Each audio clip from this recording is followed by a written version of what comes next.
So typically whenever you're water fed pulling windows on residential, you're going to notice that where there's a lot of bushes near the windows, there's going to be a lot of what look like little seeds all over the glass. Those seeds are actually from mulch.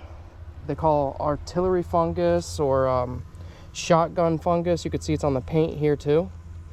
If you'll notice, anywhere there's mulch and bushes, I guess I should say typically just mulch, because sometimes you'll have bushes with like rubber mulch or rock or gravel, and you won't see the artillery fungus on the glass or on the house. But typically where you see like a lot of mulch beds around the windows, you can expect there to be those little seeds on the glass.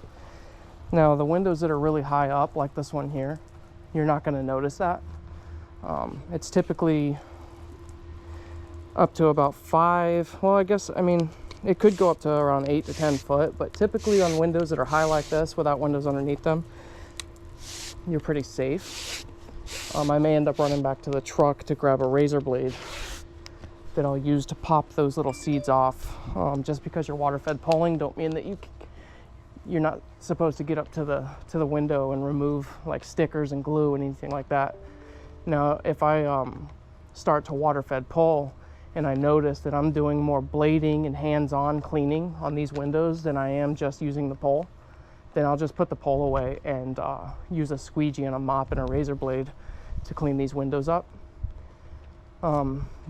The water fed pole is good for getting off like bird poop and stuff like that, but it's not going to remove glue residue, paint, artillery fungus,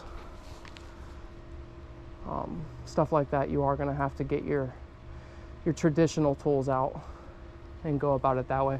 Now if you notice that whenever I'm scrubbing this glass, I'm going to scrub around that top frame without getting water up onto that top frame.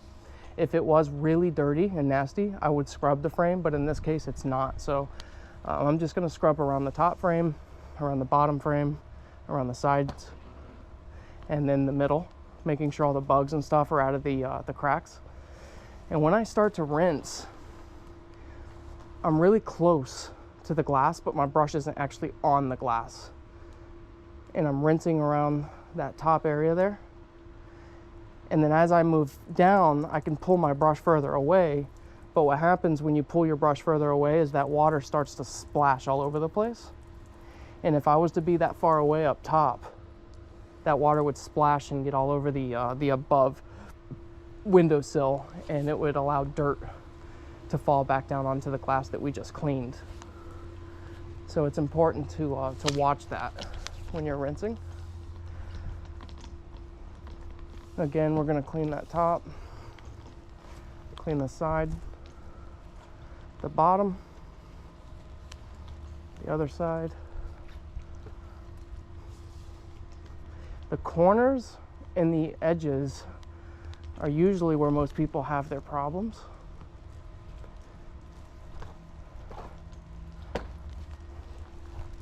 And then rinsing along that top edge is another big issue. So I'm staying really close, but my brush is not on the glass. As I move down, I can move further away. Making sure all that water runs nice and even down the entire window. You're agitating this glass and you're trapping dirt inside the water.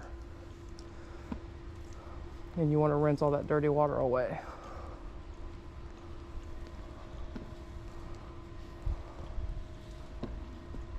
Water fed pull is really good on stuff like this. We're using a ladder. You would have to worry about going over those bushes and the hedges, and they're clean enough that water fed pull makes them come out really well. You have to use your best judgment on glass like this. Sometimes it's quicker to do windows like this traditional. Other times it's quicker to use a water fed pull. You just have to figure out what tool is best suited for the job you're on.